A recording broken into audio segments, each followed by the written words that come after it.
बिस्मिल्लाहिर्रहमानिर्रहीम। अस्सलाम वालेकुम। कैसे हैं तमाम दोस्त? उम्मीद करता हूँ बिल्कुल खैरियत से होंगे। मैं मोहम्मद वकास और आपको खुशामदीद करता हूँ अपने चैनल पर। आज की वीडियो बहुत ज़्यादा इंटरेस्टिंग होने वाली है, स्पेशली उन लोगों के लिए जिन्होंने गार्डनिंग की होती है, गार्डनिंग के शौकीन है और उन्हें चंद पौधे लगाए होते हैं और वो चाह रहे होते हैं कि हमें केमिकल फर्टिलाइज़र की बजाय हम लोग ऑर्गेनिक फर्टिलाइज़र का इस्तेमाल करें, ऑर्गेनिकली तौर पर हम लोग अपने पौधों को बड़ा करें और जो हमारा फल हो बिल्कुल ऑर्गेनिक हो। तो उनके लिए कि हम लोग किस तरह ऑर्गेनिक का इस्तेमाल कर सकते हैं और केमिकल इस्तेमाल कम कर सकते हैं, या फिर किस तरह हम लोग केमिकल से छुटकारा हासिल कर सकते हैं। अगर आपका प्लांट छोटा है, पौधा छोटा है, तो अगर आप उसको स्टार्ट से ऑर्गेनिक पर लेकर आते हैं तो उसकी जो ग्रोथ है बहुत ही अच्छी तरीके से होती रहती है। जिस टाइम वो बड़ा होता है फिर भी उसको केमिकल फर्टिलाइज़र की ज़रूरत नहीं पड़ती।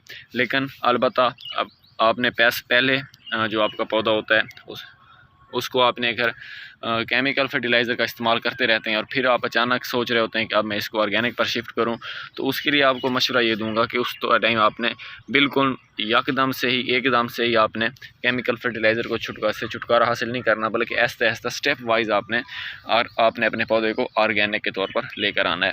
तो सबसे पहले जो आप लोग फर्टिलाइज़र का इस्तेमाल करते हैं उनको कम कर दें। मीन को जो आप फास्फोरस का इस्तेमाल करते हैं, पोटाश का इस्तेमाल करते हैं, आप लोग नाइट्रोजन का इस्तेमाल करते हैं, तो उनको आप लोग कम कर सकते हैं। उनके मुतबादल में आप लोग अपने पौधे के इर्द गिर्द एक गड्ढा सा खोदें। गड्ढे से मुराद मैं ले रहा हूँ कि रिंग बनाना है। आपने रिंग बनाकर आपने उससे थोड़ा सा पानी दूर करना है ताकि जो उसकी रूट्स हैं वो थोड़े से साइड पर हो जाएं। अगर रिंग के साथ आप लोग पानी देंगे तो उसके ऊपर फंगस का फिर अटैक आ जाना है। थोड़ा सा दूर करें। उसमें आप लोग गोबर का जो कंपोस्ट होती है, मीन के डीकम्पोज हुई जो आपकी फर्टिलाइज़र है गोबर, उसमें कुछ परसेंट 1-2 या 3% उसमें फास्फोरस होती है। तो अगर वो आप लोग अपने पौधे को देंगे तो फास्फोरस आपके पौधे को मिल जाएगी।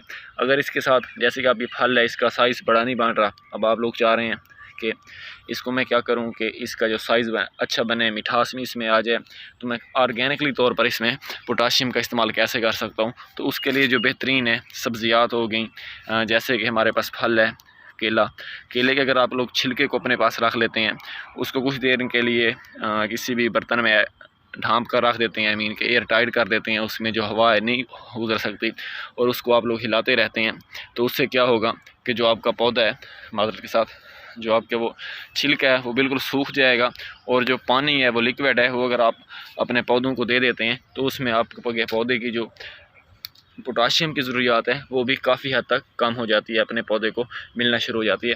तो इस तरह Aahista Aahista step wise, mean कि अगर आप लोग पहले सीज़न में अपने पौधे में 1 kg किसी भी फर्टिलाइज़र का इस्तेमाल कर रहे हैं, केमिकल फर्टिलाइज़र का इस्तेमाल कर रहे हैं, तो फिर अगले नेक्स्ट ईयर उसको आधे kg पर लेकर जाएँ।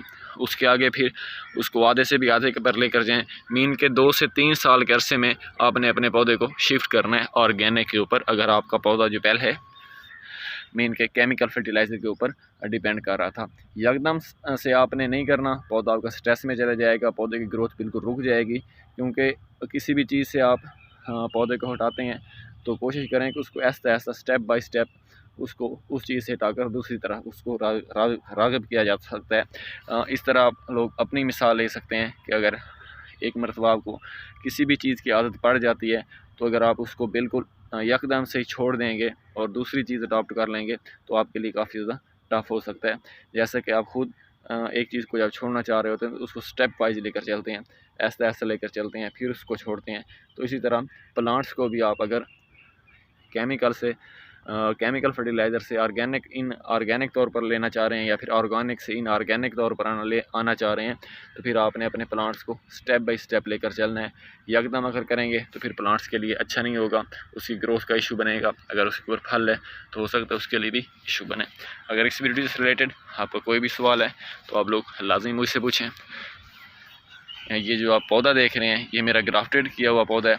अल्हम्दुलिल्लाह इसे 2 साल पहले मैंने ग्राफ्ट किया था, यहाँ से ग्राफ्ट किया था। ये दूसरी वाइट अंगूर वाली बेल थी, लेकिन इसके ऊपर फल नहीं आ रहा था, 2 से 3 साल हो गए थे इसको।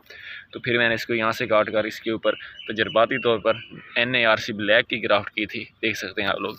और अब माशाल्लाह इसको ये दूसरा सीज़न है। पिछले साल थोड़ा फ्रूट था, अब इस साल इसके काफ़ी अच्छा फ्रूट लिया है। इंशाल्लाह मुलाकात होती है बहुत जल्द एक नई वीडियो के साथ, एक नए टॉपिक के साथ। तब तक के लिए इजाज़त दीजिए। अल्लाह हाफिज़।